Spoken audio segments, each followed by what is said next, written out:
Eu quero convidar você agora para que a gente continue nesse tempo de adoração e de devoção a Deus. Nós vamos ouvir a palavra dele, que é santa, poderosa, transformadora, a partir do texto de 2 Coríntios, capítulo 2, versículos de 14 a 16. O tema de hoje, os efeitos da procissão. Deus nos falará a partir desse tema, segundo a sua graça. Sentimos a falta de várias famílias que estão viajando, gente abastada, gente próspera, gente feliz, que sempre que pode viaja. Como é bom, eu tenho no meu coração a convicção de que eles estão assistindo agora o culto. Quero mandar um beijo para eles, que estão nos acompanhando de algum lugar, de alguns lugares aí, né? Algumas famílias estão fora da cidade, mas estamos felizes em receber você aqui, você que está nos visitando, bem-vindo, que bom que você veio. O nosso desejo é para que você volte domingo que vem. 2 Coríntios, capítulo 2, versículo 14. Acompanhe comigo atentamente a palavra do Senhor. Quando Deus fala, precisamos nos concentrar. Então, que você agora tenha essa sensibilidade de ouvir com bastante atenção aquilo que Deus está nos falando. Ele é o Senhor da vida e Ele está agora neste lugar nos falando. Se atente àquilo que Ele está nos pronunciando agora. Diz assim a palavra: mas graças a Deus, que em Cristo, o Senhor sempre nos conduz triunfantemente. Agora, por nosso intermédio, Ele espalha o conhecimento de Cristo por toda parte. Como um doce perfume, somos o aroma de Cristo que se eleva até Deus. Mas esse aroma é percebido de forma diferente por aqueles que estão sendo salvos e por aqueles que estão se perdendo ou estão perecendo. Para os que estão perecendo, somos cheiro terrível de morte e condenação. Mas para os que estão sendo salvos, somos perfume que dá vida. Somos perfume que dá vida. O texto que nós lemos, ele está na segunda carta de Paulo à igreja de Corinto. Uma escrita que foi feita aproximadamente 20 anos depois da ressurreição de Jesus. Corinto era uma das principais cidades da Grécia Antiga, porque ela tinha um grande centro econômico, estava estrategicamente bem localizada e tinha um eixo comercial muito forte. Quando uma cidade está bem localizada e se torna um eixo comercial, ela passa a gerar muita riqueza, a sua economia fica robusta e muitas oportunidades nascem. Com isso, muitas pessoas são atraídas para as grandes cidades, por causa do fator econômico, por causa das oportunidades. E segundo a avaliação geográfica, demográfica, sociológica daquela época, nós encontramos nos escritos que Corinto era uma cidade muito grande, que tinha muitas oportunidades.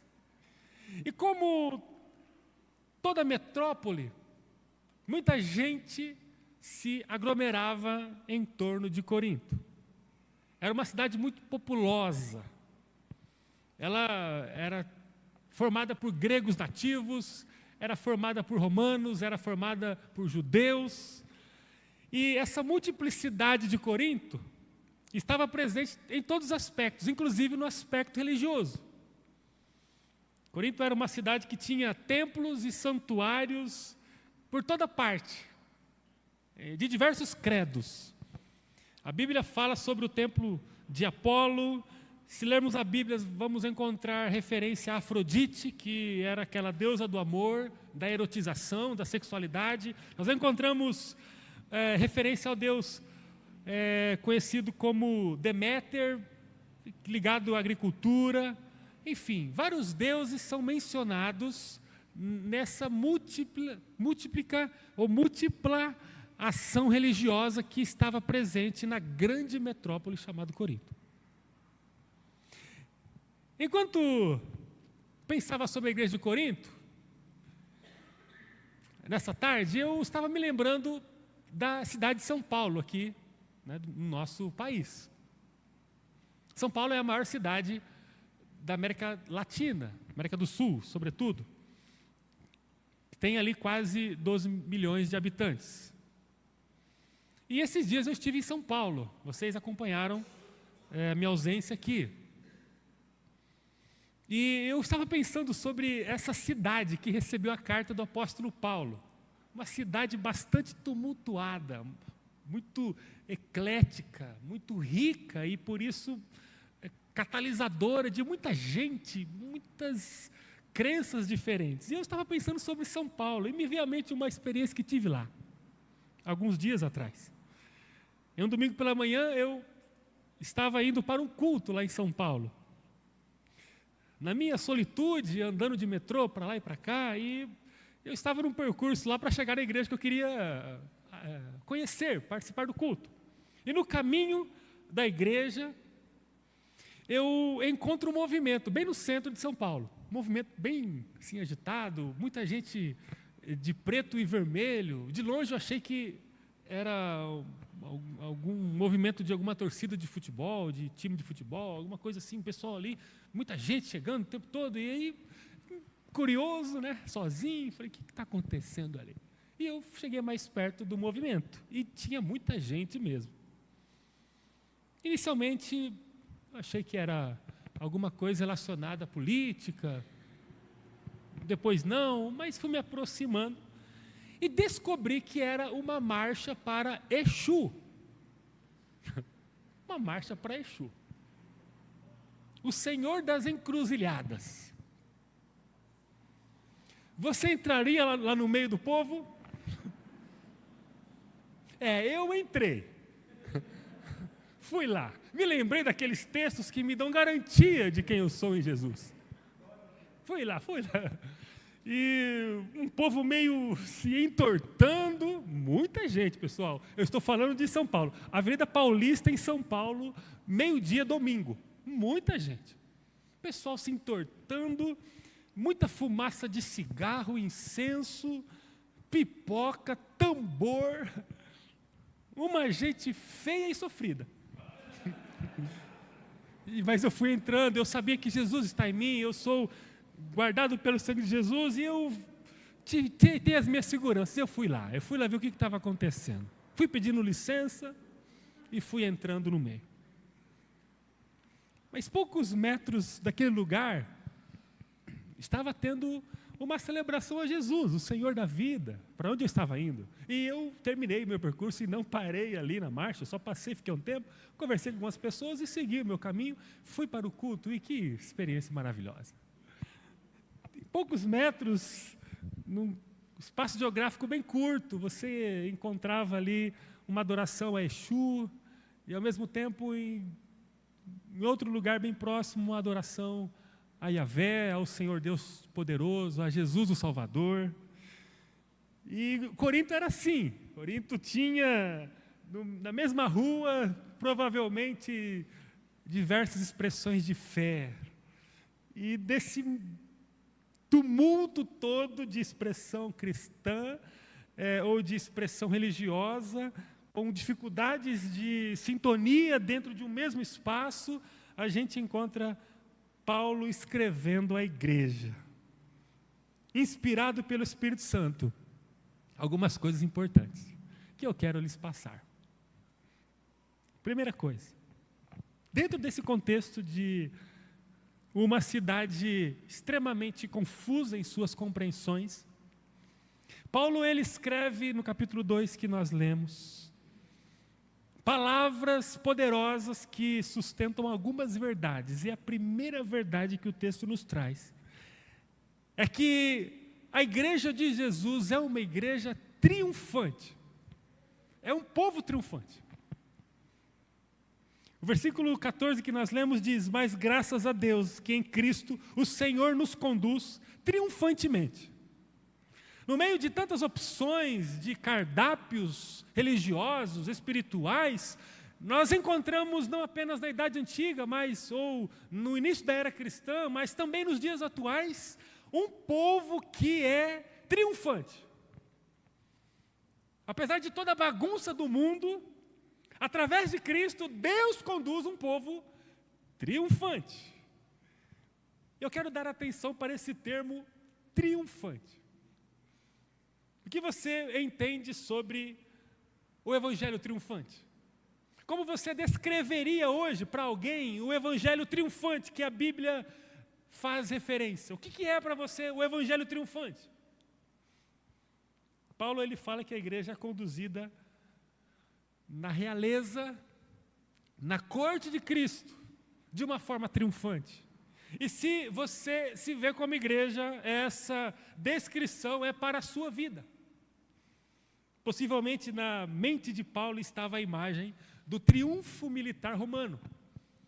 Porque Paulo ele cresceu na cultura romana, ele inclusive defendeu a sua condição de cidadão romano, inclusive na Bíblia.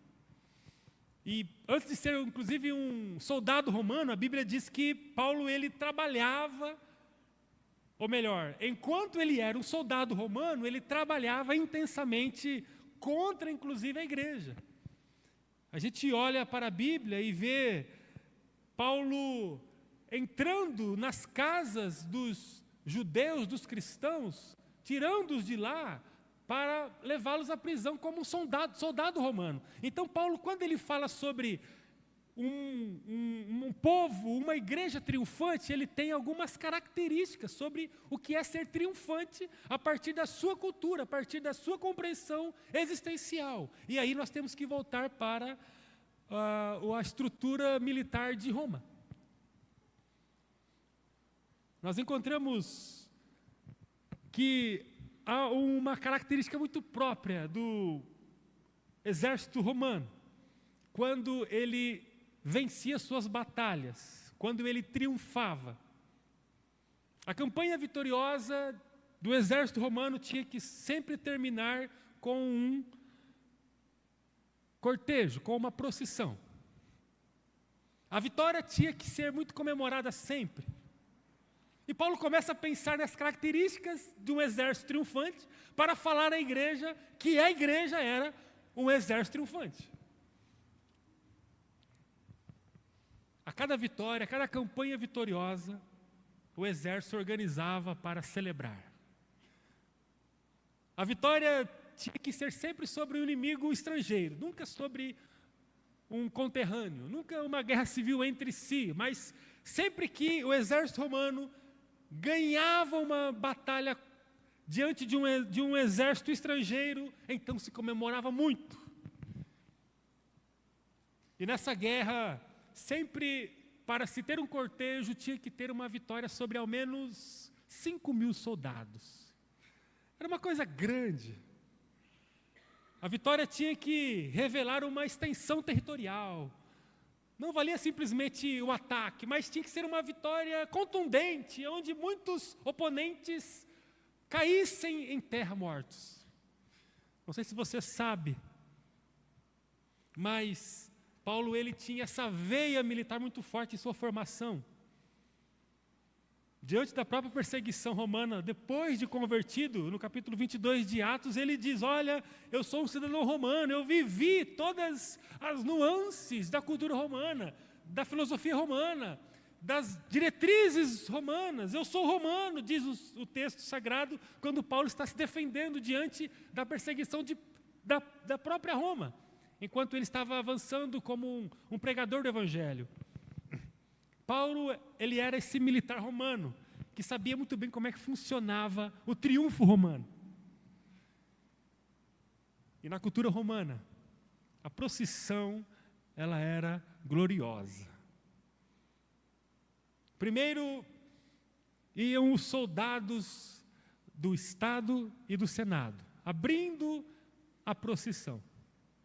Em seguida estavam os trompetistas, os músicos, eles iam tocando, mostrando que estava começando uma grande celebração de vitória, porque por trás dessa celebração havia uma posição militar aguerrida e vitoriosa, resultados maravilhosos.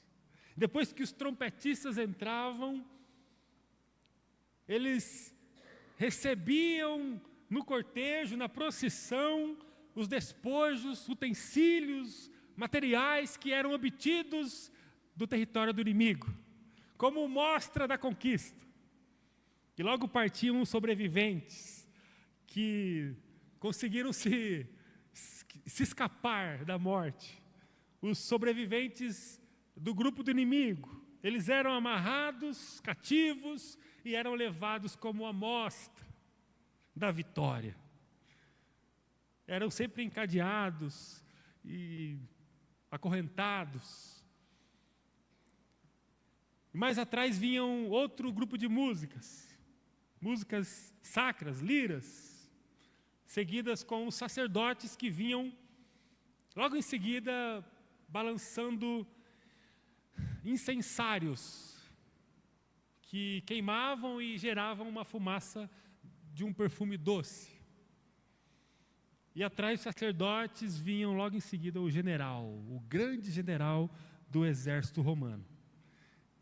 Esse era o grande momento da procissão, quando todo mundo se curvava e passava o general em cima de 4 cavalos, numa estrutura militar bem bonita. Sempre estava muito bem vestido. A história diz que o general romano, que estava ali no topo do comando da ação militar, ele sempre estava com túnicas bordadas de púrpura e com folheados de ouro. Sempre era uma coisa muito requintada, a roupa do capitão, do general. E atrás dele vinha outra carruagem que trazia famílias. E, finalmente, por último, vinha o exército com seus soldados, com todas as condecorações.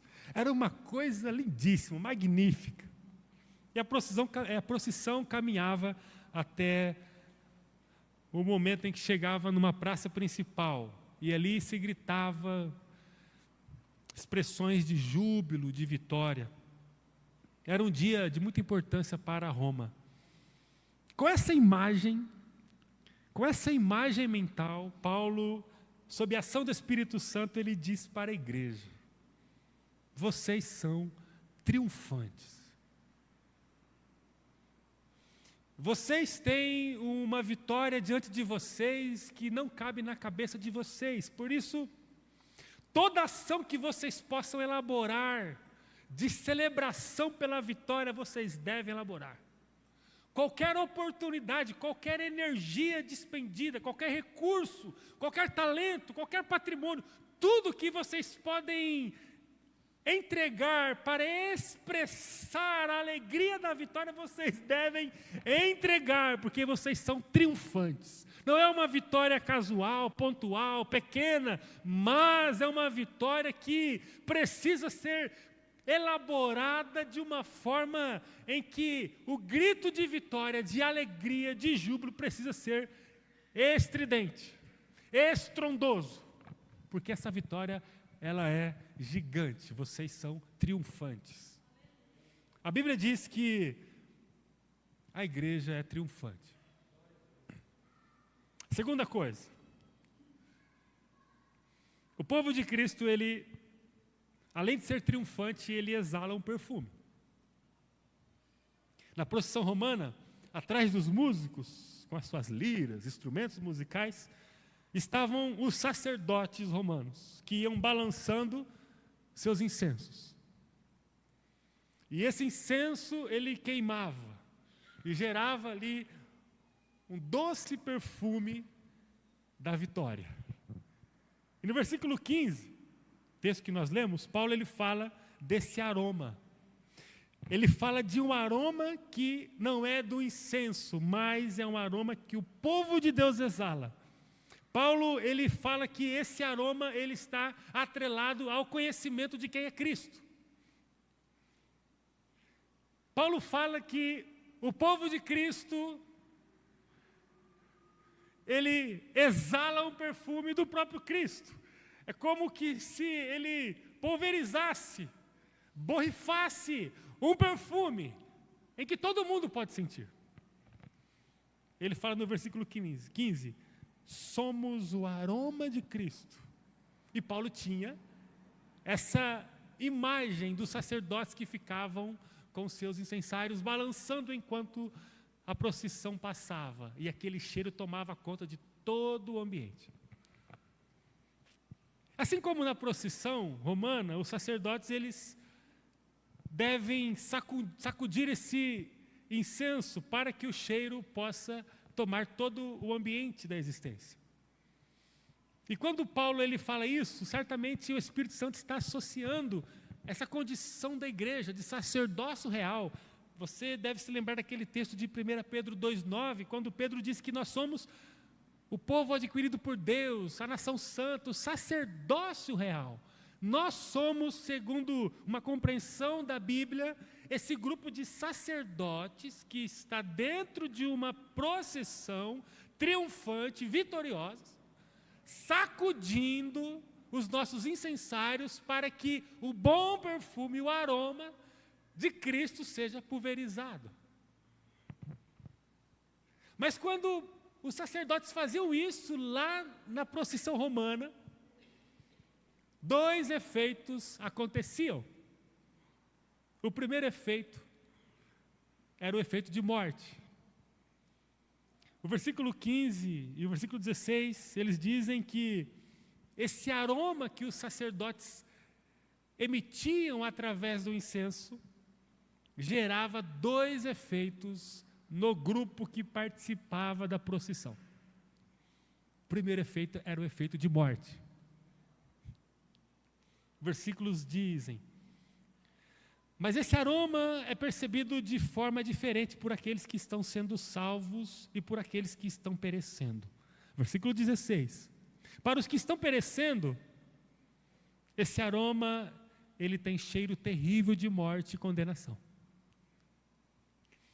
Para os infelizes cativos, para aqueles que estavam com os braços e pernas amarrados, transitando no cortejo romano, quando os sacerdotes começavam a chacoalhar o incensário, e quando aquele aroma chegava nas narinas dos condenados que estavam amarrados, dos que foram capturados pelo exército romano e estavam na direção da prisão, que logo em seguida possivelmente seriam decapitados, quando estes sentiam o aroma do cortejo, advindo do grupo sacerdotal, se gerava internamente um sentimento de pânico, de desespero, de medo, de choro e de morte.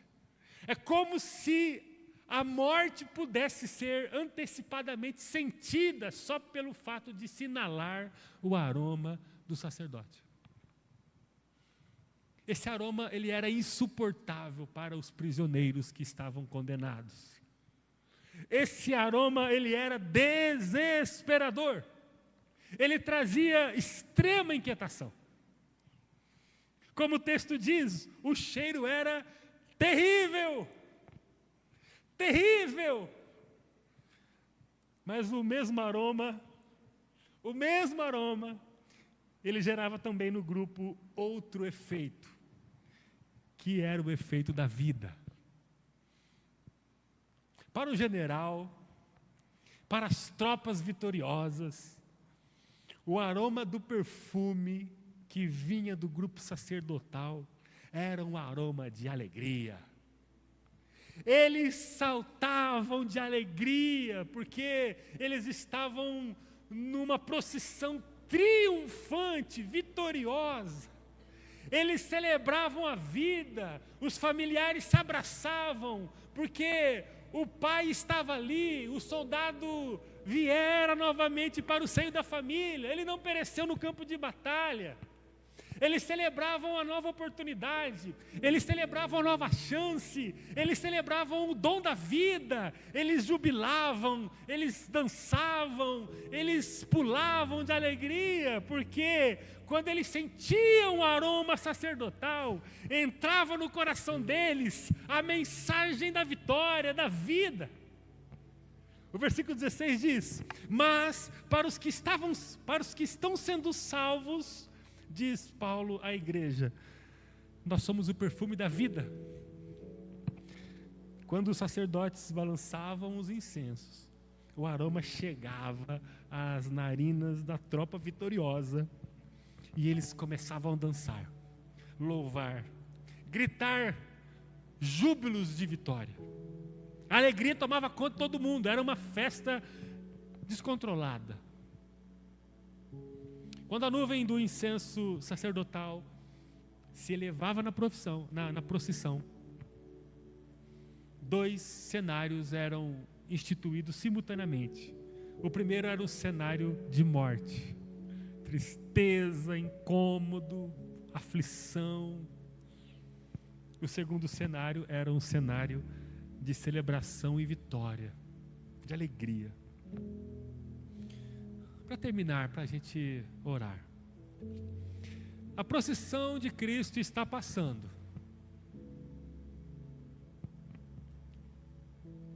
A procissão de Cristo está passando.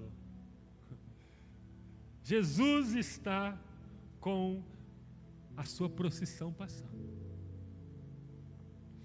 E louvado seja Deus, porque dessa procissão os súditos estão abrindo os caminhos para Jesus passar. Vêm os súditos do rei. Lembram da entrada triunfal de Jesus em Jerusalém? E logo em seguida vêm os trompetistas, os músicos, dando a métrica do louvor. Na sua vida, na vida existencial do mundo, existe uma procissão em que Jesus está presente. E essa procissão, ela vem com uma métrica de louvor, porque quem abre os caminhos são os súditos do rei. E eles vêm dizendo: o Senhor está vindo, o Senhor está vindo, o Senhor está vindo, o Mestre está a chegar. O que nós estamos fazendo como igreja nesses dias, nos 30 e poucos núcleos que nós temos de discipulado, é dizer para as pessoas: o Mestre está vindo, o Mestre está voltando, Ele está conosco, nós estamos com Ele, e Ele está vindo, nós estamos abrindo o caminho.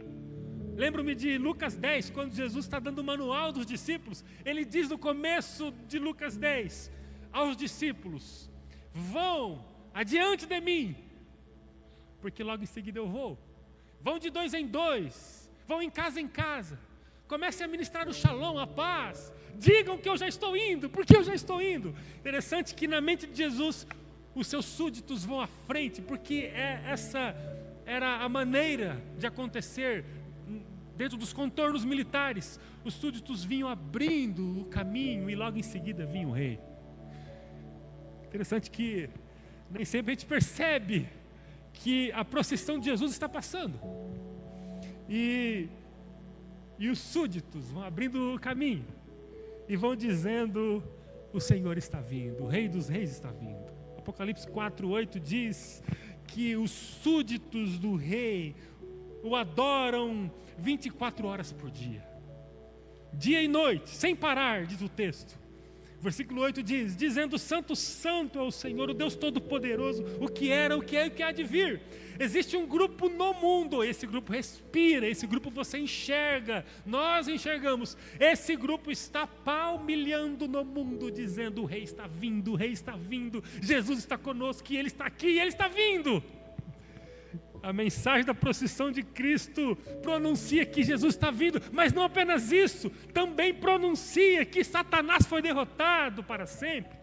Tem os despojos de Satanás na procissão de Cristo. Ele venceu a morte, Satanás se arrepiava com seus demônios quando Jesus, o Cristo, ele chegava perto.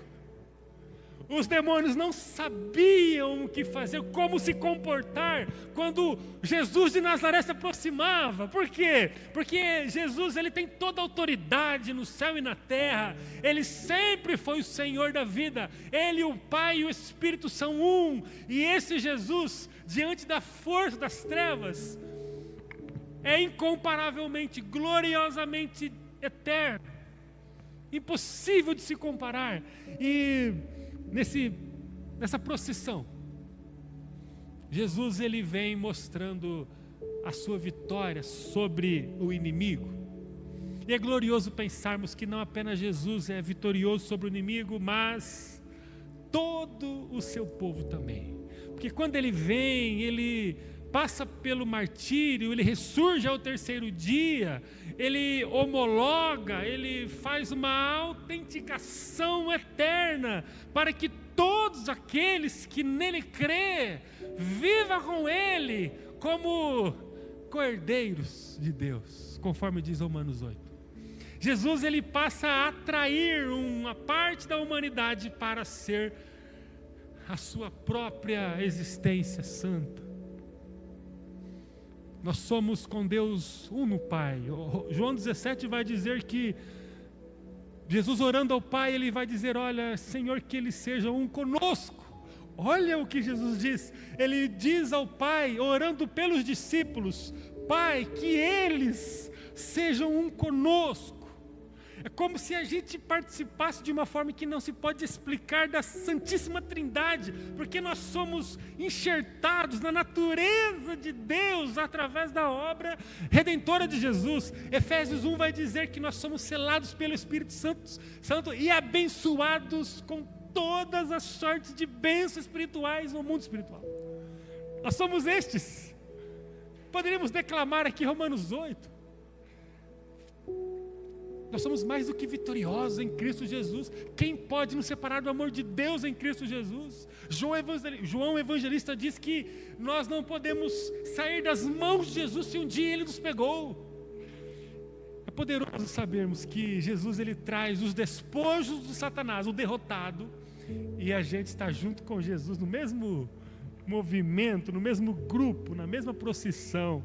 Assim como os soldados romanos traziam os seus derrotados, o seu exército inimigo falido, Jesus, ele traz nessa procissão o seu inimigo derrotado para todos sempre. E a mensagem é que o príncipe das trevas e todos os seus demônios estão amarrados e estão ouvindo em alto e bom som que um dia eles vão ser julgados e eles vão ser condenados para sempre. Viverão eternamente no lago de fogo que arde para sempre, conforme diz Mateus 24, 25 e Apocalipse. Interessante.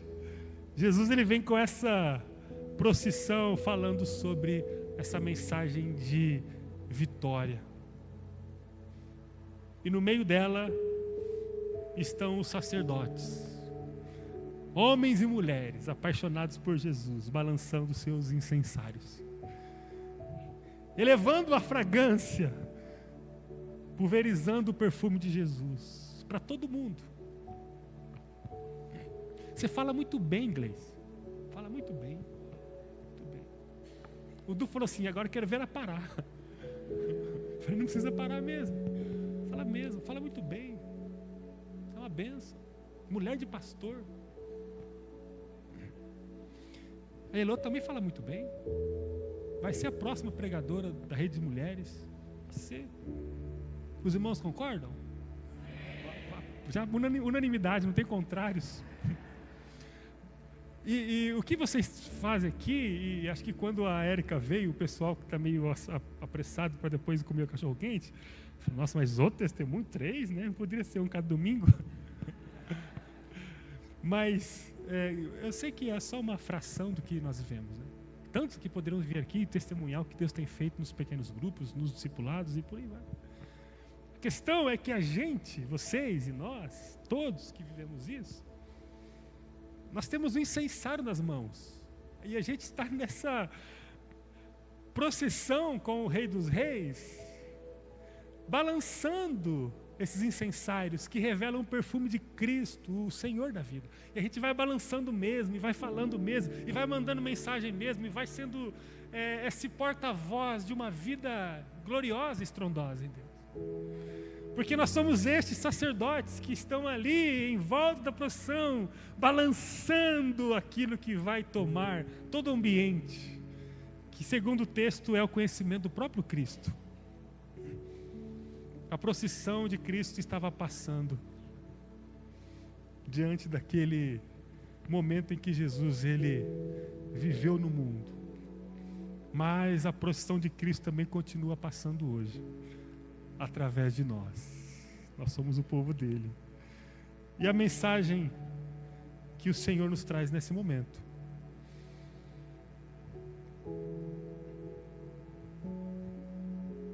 é como o aroma de Cristo chega às suas narinas hoje. Você está aqui, você veio aqui, talvez por um instinto natural da sua agenda semanal. Hoje à noite vou para o culto, está calor mesmo. Ou talvez por outra razão. Mas olha, nós estamos aqui porque dentro do nosso coração queima uma certeza de que nós fazemos parte de uma procissão vitoriosa com Jesus. E nós estamos no mundo e nós não vamos parar daqui a pouco quando terminarmos esse culto. Nós vamos continuar daqui a pouco, vivendo isso, e amanhã pela manhã quando acordarmos, bem cedo, nós vamos ter novamente essa mensagem latente no coração. Nós fazemos parte de uma procissão em que Cristo está reinando, e Ele é vitorioso, e o inimigo é um derrotado, e nós vamos exalar o conhecimento de Cristo, porque nós somos um reino de sacerdotes. E quando eu for comprar, quando eu for vender, quando eu for estudar, quando eu estiver com a minha família, quando eu for descansar, tudo que eu fizer, de alguma forma vai estar interligado com essa procissão vitoriosa. Porque quando a gente pensa sobre o conhecimento de Cristo, quando esse aroma chega em nossas narinas, por causa da nossa experiência com Ele, a gente celebra com júbilos num grau de entrega e vibração descomunal. Mas eu quero perguntar a você que está aqui hoje, quando você escuta sobre a mensagem de Cristo, qual é o sentimento que toma o teu coração? É culpa? É vergonha? É opróbrio? Você se sente amarrado em cima de uma carruagem, sendo levado por alguns animais para a prisão, que tem o seu final a morte? Quando você fala sobre Jesus, vida no reino, eternidade, presença do Deus Todo-Poderoso, santidade, devoção, louvor, adoração, gratidão, amor, discipulado, evangelismo, comprometimento diário com Deus, nós não tomamos banho apenas uma vez por semana, não nos alimentamos apenas uma vez por semana, nós fazemos tantas coisas diariamente em nome da nossa sobrevivência. Portanto, nós vivemos diariamente mergulhados num lugar de culto, adoração, fidelidade, amor, serviço, alegria no Espírito que revela o seu fruto. Nós vivemos todos os dias isso. Mas se para você talvez esse aroma não significa isso, talvez esse aroma para você é uma ameaça, é uma coisa que traz um pouco de desconforto para você. Talvez falar sobre isso, falar sobre o Cristo que está vindo nos buscar, falar sobre aquele que tem uma palavra a cumprir, que é estar diante de toda a humanidade, todo joelho vai se dobrar diante dele. Aquele que nos ama mais do que tudo, mas que espera que a gente abra o nosso coração pela trava interna dele. Se você olha para essa mensagem de Cristo e vê que ela traz desconforto para você, que talvez o efeito desse aroma para você é bastante desconfortável, eu desejo que você reconsidere as suas convicções e a sua vida diária.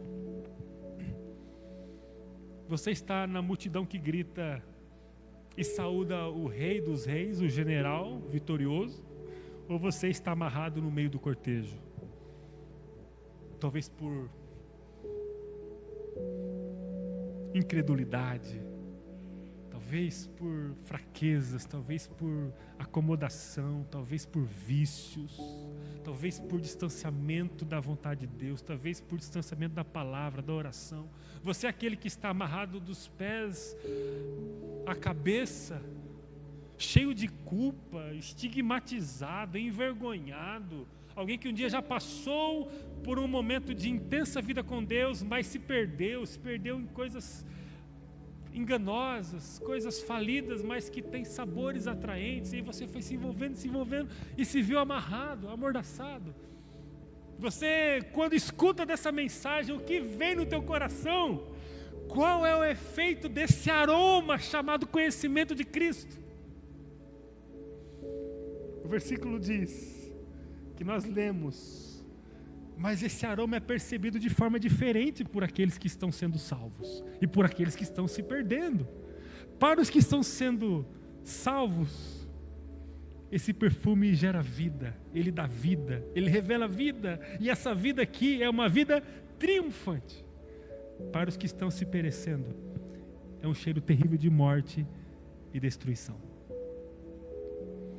Quero orar com você. E eu desejo que o efeito da procissão de Jesus possa ser para você um efeito de vida e alegria. E alegria, que amanhã você faça um culto na sua família. Que você, ao acordar amanhã, tenha a avidez de buscar a Bíblia, ler um texto, ouvir uma canção e orar.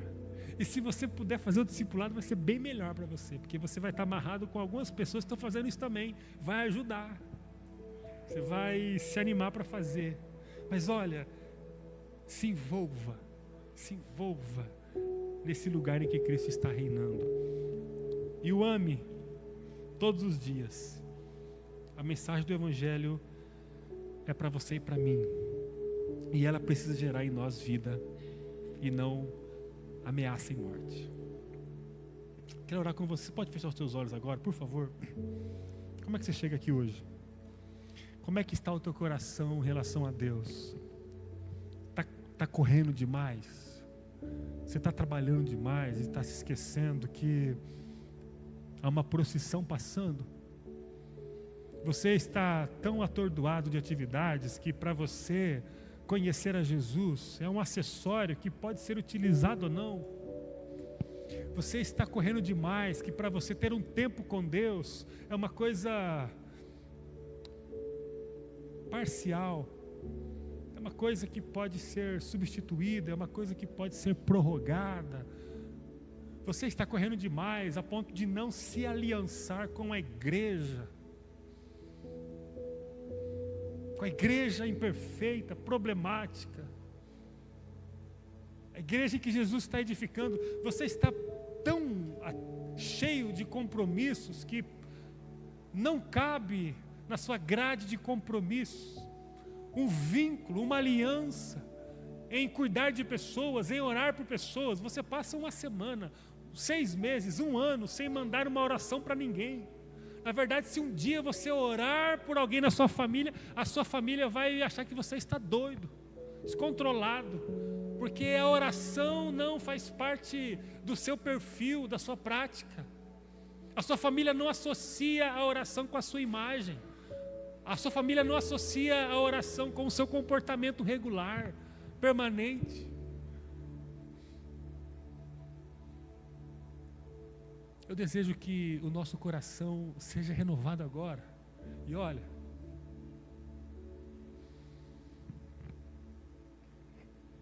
eu termino dizendo que ninguém pode escapar da procissão de Jesus. Você não vai conseguir se descolar dela. Você não vai conseguir correr dela. Eu desejo que você considere a procissão de Jesus, porque dessa procissão ninguém vai escapar.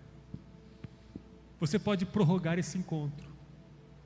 Você pode prorrogar esse encontro, mas você vai precisar se envolver nesse contexto em que Jesus está reinando. Cedo ou tarde, você não pode fugir disso. E eu quero perguntar a você: o conhecimento sobre Cristo vai ser uma ameaça para você? Ou você acha que todo mundo vai estar no lado do exército vitorioso? A Bíblia não pode ser desconsiderada por você. E ela diz, em Mateus, capítulo 24, que Jesus voltará e Ele vai colocar algumas pessoas no seu lado direito. E a elas Ele vai dizer: vinde, benditos de meu Pai, possuí por herança o reino que está preparado para vocês desde a fundação do mundo. Mas haverá um grupo que estará à sua esquerda, e a esse grupo Ele vai dizer: apartai-vos de mim, maldito, eu não vos conheço. E o destino desses serão o lago de fogo preparado para o diabo e seus anjos. É assim que o texto diz.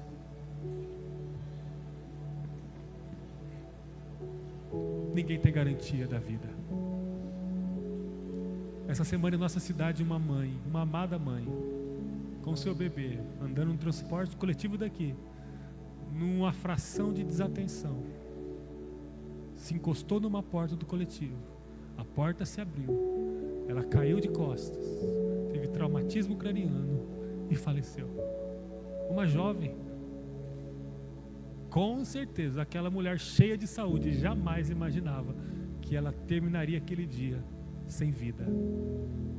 Não há garantia. Jesus pode voltar daqui muito tempo, conforme a Bíblia diz. Mas para mim e para você, Ele pode voltar hoje. Ele pode voltar a qualquer momento. Eu quero que você saiba, em nome de Jesus, que nesse momento você está diante dessa procissão. E é hora de você abrir o teu coração para Jesus. Não reconhecê-lo, mas se comprometer com Ele. Não reconhecê-lo, mas se aliançar com Ele. Não é sobre fazer parte de uma comunidade e participar dela eventualmente. Não é sobre dizer no seu subconsciente que você reconhece Jesus. É o que você vai fazer amanhã com o seu tempo. É o jeito que você vai falar amanhã dentro da sua casa, fora dela, com o seu funcionário, com o seu patrão, com o seu amigo. É o que você vai acessar amanhã na internet. É o que você vai fazer com o seu dinheiro. É o que você vai fazer com o seu chamado ministerial, vocacional, espiritual, discipular, missionário.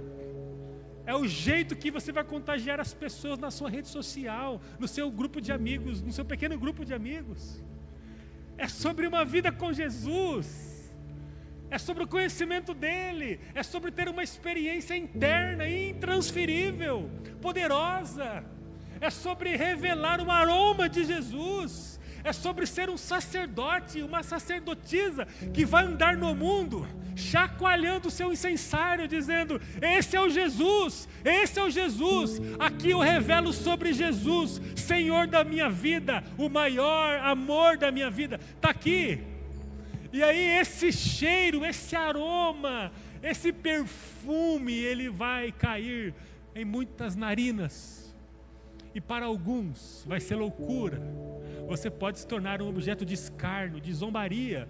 Esse rapaz é doido, essa moça é doida, que conversa que era? Eu vou aproveitar a minha vida nas cachaças, no sexo, na droga. Eu vou aproveitar a minha juventude, ou eu vou aproveitar tudo que a vida tem, as riquezas, as promiscuidades, a corrupção, a mentira. Não, eu quero cuidar da minha vida e, na dúvida se existe ou não eternidade com Deus ou não, na dúvida eu vou aproveitar minha vida aqui. E quando essa pessoa encontrar você e ouvir o seu amor por Jesus, o jeito que você entrega o seu tempo, a sua vida, o seu recurso, o seu talento, o seu trabalho, tudo que você faz, essa pessoa vai sentir esse cheiro e vai trazer um incômodo na vida dela.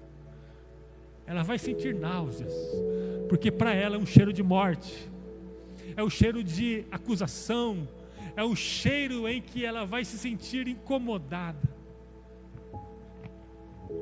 Aí você vai ser um sacerdote em operação, apenas movimentando o seu incendiário, seu incensário. Agora, quando você se encontrar com outros que estão com você, é uma festa. Ah, como é bom a gente viver esse amor maior que é Jesus Cristo. Como é bom viver esse amor maior. Ore comigo aí.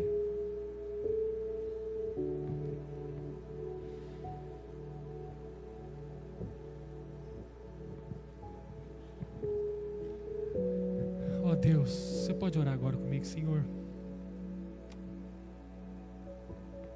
Senhor, nos abençoe agora, Senhor. Oh Deus, eu apresento meu coração a Ti. Eu estou cheio de problema e eu tenho me visto meio longe do Senhor. Mas agora eu quero pedir perdão ao Senhor.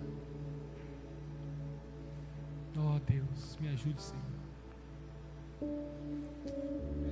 Me ajude, Senhor. Me ajude, Senhor. Senhor, vai quebrando meu coração, todas as prisões que podem estar em mim.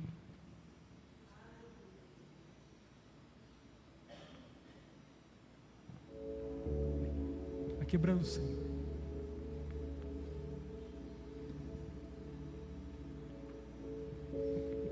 Ore aí, vai orando aí, Senhor. Eu quero confessar ao Senhor que eu quero o renovo. Eu preciso de um renovo sobre a minha vida. Eu preciso de um tempo diferente.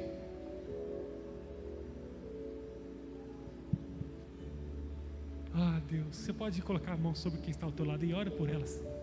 Senhor, eu quero te agradecer por essa pessoa maravilhosa. E Senhor, vai tocando no coração dela agora.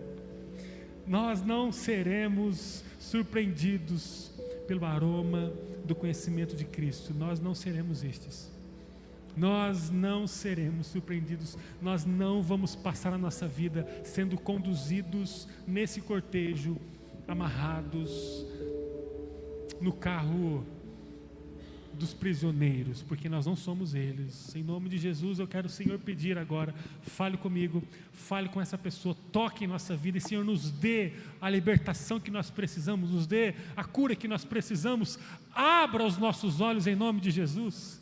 Abra os nossos olhos em nome de Jesus. Abra, Senhor, os nossos olhos em nome de Jesus. Que toda a cegueira espiritual possa ser agora substituída por uma visão de alta resolução, em que Cristo está no centro dela. Que em nome de Jesus a gente passe agora por uma metanoia. Senhor, transforme a nossa mente, mude o nosso coração, remova do nosso coração todo o entulho que está nos impedindo de entregá-lo ao Senhor totalmente. Ó Deus, comece a fazer uma obra neste lugar. Nós vemos aqui, Senhor, nesse encontro despretensioso, casual para alguns, mas o Senhor nos encontrou e agora nós não queremos perder a oportunidade. Fale conosco, Deus, comece a mexer no nosso coração. Todos com os olhos fechados, vamos ouvir essa canção.